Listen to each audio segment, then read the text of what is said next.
What's good, everyone? Welcome to another episode of the Rugged Haitian.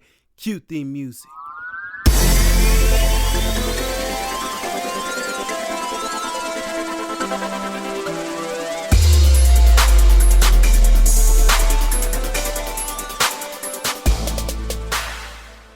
What's good? What's good? Welcome back to another episode. Man, what's goody, man? We out here. Just gonna dive straight into it. Today. Man, y'all remember a while back where I was like, man, I ain't about to catch no coronavirus. Man, I'm extra good. Man, yo. Yo, man. When I say, man, let me gather around. I got a story to tell. So, y'all already know I'm a pastor. You know the Rugged Haitian, a pastor, you feel me? So in the city, you know, we got with all the racial stuff going on, the injustice stuff going on, we all the pastors in Johnstown were like, yo, let's get together type stuff. Talk about how we could come together, make the city this, make the city that. And all that. I'm like, yo, I'm with it. You feel me? I'm with it. Let's do it. So I go to the meeting. Everything cool. And still, we in the green zone where I'm living. So it's like you're free to move about the cabin type stuff. You feel me? So I'm chilling, man. I'm chilling. I'm conversating. And then I go home. My wife come from having this meeting with this lady. And the lady tell her that some friends of ours, one of their kids got coronavirus. So I'm like, dang, that's crazy. That's crazy that they got that. You feel me? So I'm like, all right, cool. That's crazy that they got that. Well, it's not cool, but you know what I mean. But here's the thing. One of the persons I was sitting next to plays in the same band. Plays in the same band that the child plays in. You feel me? Like the child plays the drums, I think, and my man sing. So I was beside my man. So he was exposed to the coronavirus because they child had it. Our friend's child had it. And I was beside my man who was exposed. You feel me? So that joint was twice removed from me. You feel me? So now I'm like, man. So my wife tell me that, and now I'm scared. You feel me? I'm scared. You hear about people dying from this joint, you get scared. For me, it's like, man, I got older people in my church. You feel me? I got older people in my church. And especially with everything going on right now, I don't want to be the pastor that gave his congregation coronavirus.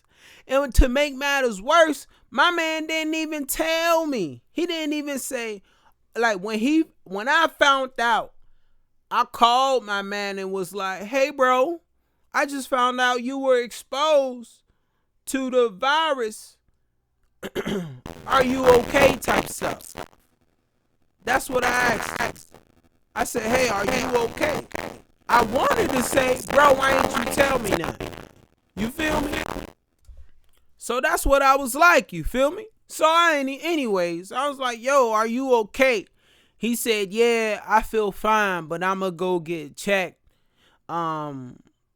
in a day or so. I'm like, a day or so? Nah, bro, you need to go get tested now. You feel me? It was that night. It was a Thursday night. So it's like, it's understandable that he was like, I'll go get tested like the next day. I'm thinking my man gonna go like Saturday. I'm like, bro, go Thursday. Cause I just met with older people, you feel me? I just had Bible study with old heads. So at this point, I'm like, man, I definitely infected them. If I got it, I definitely infected. Man, I had people wanting to go see their family, wanting to go on vacation. Man, that's all that was going through my mind, bruh. So I'm like, man, bump that. So I call up my secretary, tell her everything that's going on, da-da-da-da-da. And I'm trying to keep it hush-hush type stuff. Because the last thing I want is to hear, oh, this pastor done got it. And then everybody looking for me saying, oh, man, this guy got it at this point. And then, boom, I'm a pariah and all that stuff, man. It's like, man, I don't want that. So the day of the test comes. So I go the next day. I found out Thursday. I was exposed to somebody who was exposed on Wednesday. Man, I'm in the doctor's office Friday. So I'm in the doctor's office. And I went to this particular doctor's office because they said they do the test then and there. You ain't got to wait the next day to schedule an appointment. They do it then and there. So I'm like, all right, I'm cool with that. You feel me? I'm good. I'm gravy. So I go, I'm like, all right, bet. I'm moving and I'm operating. I look up what the test looked like. I knew how ridiculous the test was. You feel me? I knew that. I saw the videos. But I'm looking up kid versions to see what the doctors tell the kids to like console them type stuff. You feel me? So the doctor on the YouTube video was like, put your head back, tilt it back, take a deep breath, count 1, 2, 3. They do it and the little kid took it like a G. I'm like, yeah, hopefully my doctor do that. Matter of fact, he a doctor. He's gonna do that. Man, I go there. Man, you ever seen a movie where it's a prostitute and the dude does whatever he does to her, and then at the end he doesn't even like look at her, he just gives her his back and he's like, wash yourself off, and he like throws the money at her and he leaves? Bruh, that's exactly how I felt, bro. Let me tell you how this joint went down. First off, this cat come into the room. 2 words. How you doing? Not how you doing. My man said, how you doing? I said, I'm all right. I'm good. He said, all right, let's get this started. Just like that. No, how's your day going, sir? How you feeling? It's pretty hot out there. Oh, I see you got a fresh lineup. That joint is fire. At least say something, you feel me? My man ain't say none of that. My man came to me with them extension cord Q-tips. Emphasis on extension cord. He came to me with them things, man. Yo. Man. Yo. Ain't no game, bro. He yammed that thing in my nose, bruh. And you remember them old cars that you had to crank up the engine to get it going? Man, on everything I love, he did that to my nose, bruh. He yammed that joint in there. He was spinning. And I'm screaming. Because I'm thinking, he going to, look, in and out. Boom. Look, go around the rim of my nose. Good man, my man went so far back. My man tickled my brain. I forgot what my name was for a second, man.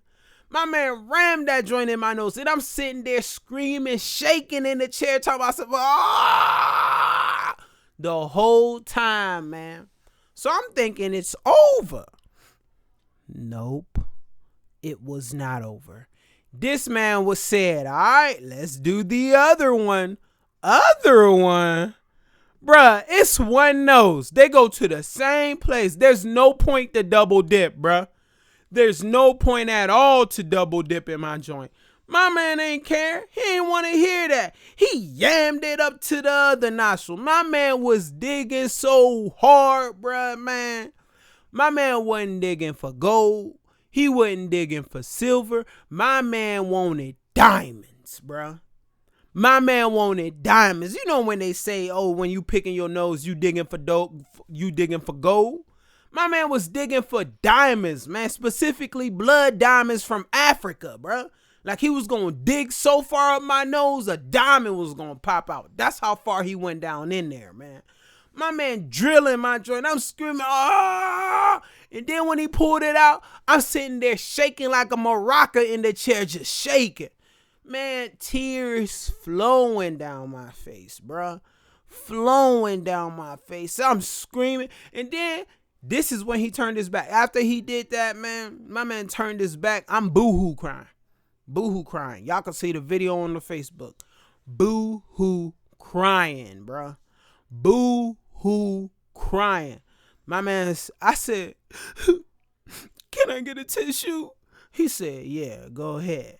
Just waved his hand. You feel me? Waved his hand, threw the tissue in my face like, wipe yourself off. You're dirty. I'm like, yo, you ain't even gonna look me in the eye after what you just did to me, bro? You ain't gonna buy me dinner? You ain't gonna buy me breakfast after what you just did to me, man? You ain't gonna do none of that. So you just gonna abuse and just force your way into my nose. And not a thank you. Not a you did a good job. Man. My man finished me off, bro. Man, I walked through that doctor's office with tears in my eyes and no shame. Shoot, 2 days later, got my results back negative. And they sent the papers in the mail. And I was so glad my joint was negative. And what's crazy is I went and got my test done and got my results before the person that I was in contact with went and got his test done and got his results, which made me upset, mind you. But he ended up being negative also. And so it was good. It was a good day. But on everything I love, bro, I am not and will not be risking it to catch the coronavirus. Bump that. Next time, I'll just take the L and die. I'm not taking that test again, bro. You got me messed up. I'ma just take the L and die. I'm not taking it again. The only way I'll take the test again if they swabbing the jaw. Swabbing the inner part of your mouth. You feel me? Bump that. But that was my coronavirus test, man. That's my story. Thank y'all for tuning in to another episode of The Rugged Haitian. Peace.